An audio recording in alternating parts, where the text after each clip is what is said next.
All right. Frankly, I don't think teachers ought to be allowed to trade information about their students with other teachers. Isn't that a breach of doctor patient confidentiality? But why go into that now? Now, when Ariel was finally noticing me, I mean, in a good way, though, not like a lab rat. Someday, maybe after the birth of our first child, I'd tell her about the story behind the microbe hunters. We'd laugh about it together. Oh, Dennis, she'd say, cuddling our baby, you're so bad, but in a good way.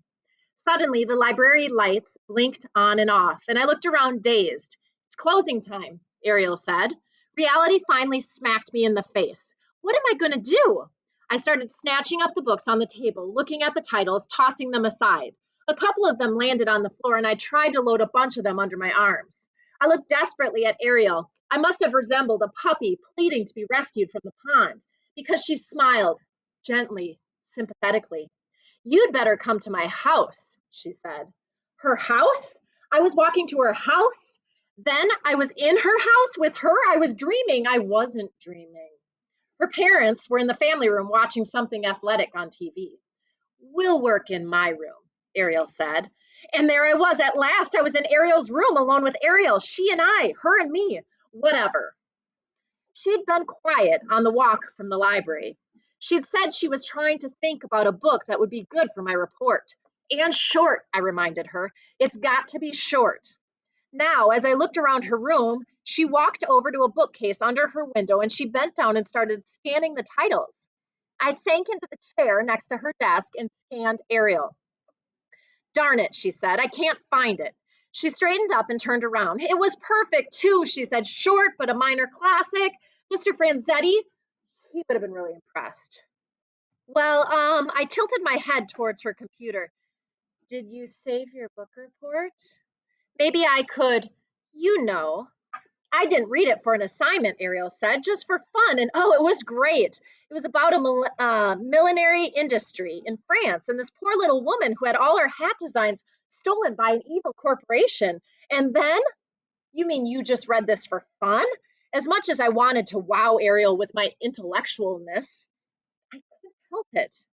Honestly, it was really good, she insisted, and so vivid, so alive. I mean, you could smell the slop in the Paris streets. You could feel the hunger and the cold gnawing at you.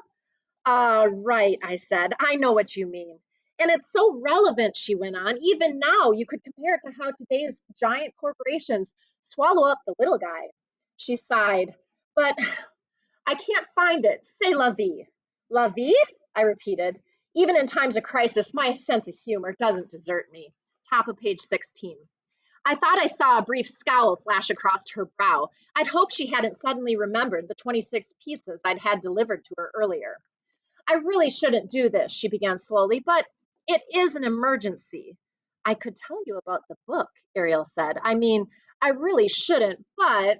Oh, Ariel, would you do that for me? For me? I couldn't believe it. She had finally realized that we were destined to be together. She hadn't seen beyond the jokes and the snappy patter and discovered the tormented soul beneath. The me who longed for her, but could only express this love behind a mask of comedy.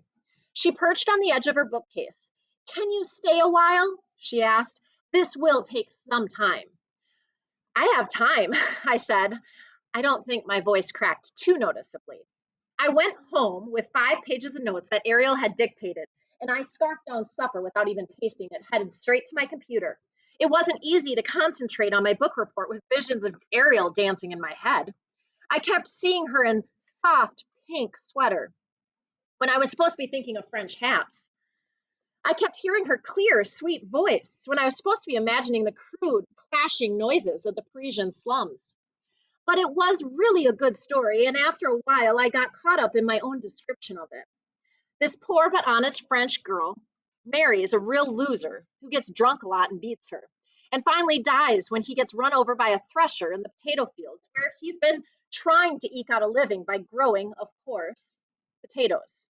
She goes to Paris to try to support herself by making hats, which she'd always wanted to do ever since she saw a tattered copy of the Elle magazine when she was a child.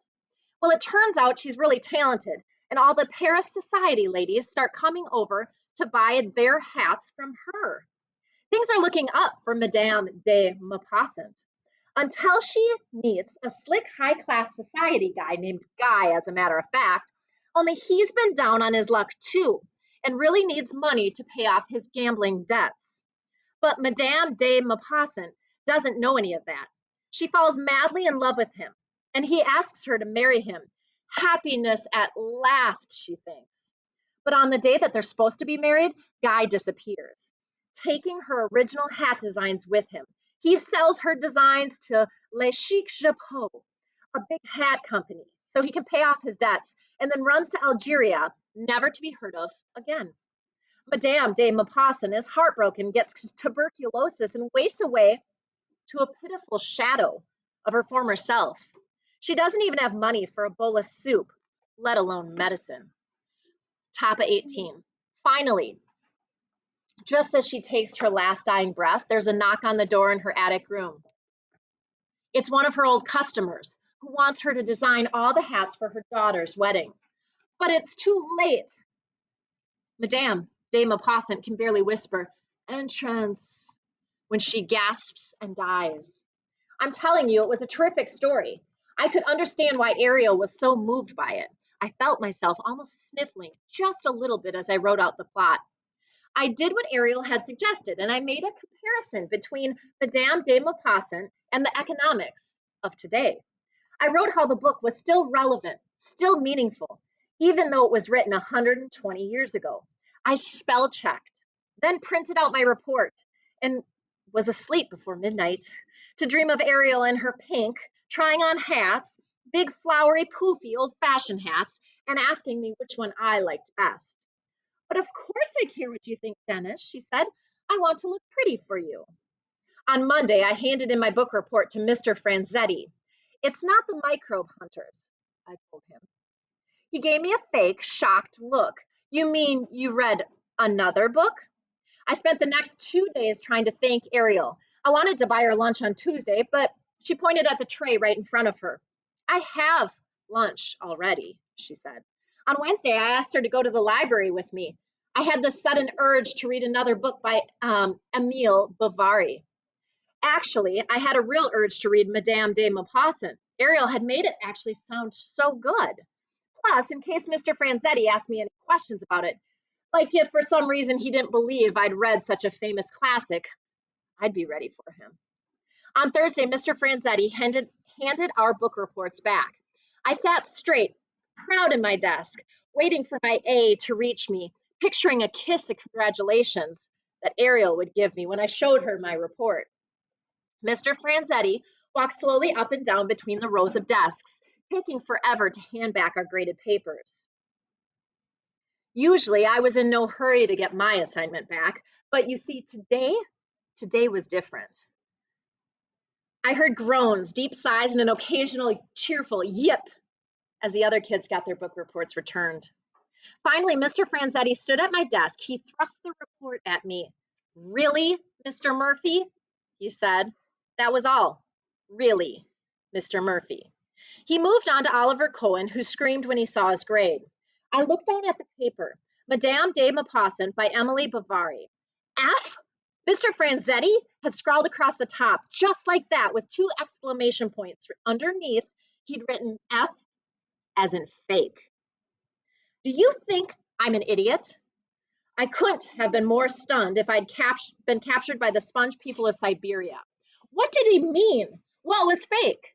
How could he have possibly known that I hadn't read the actual book? How could he know that Ariel had told me the story? Had she made a mistake in the details? Did she get the plot wrong?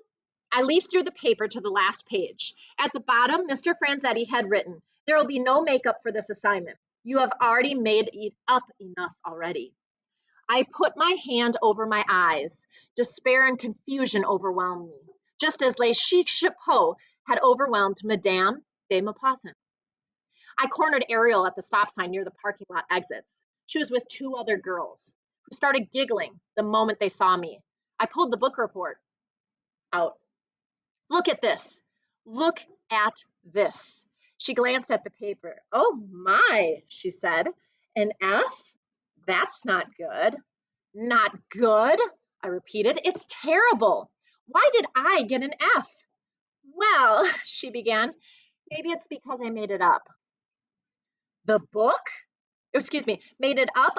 Repeated stupidly. Made what up? The book, she said. What are you talking about? She smiled, a sweet, devious smile. The thing is, she said, there really is no such book as Madame de Maupassant. No such book?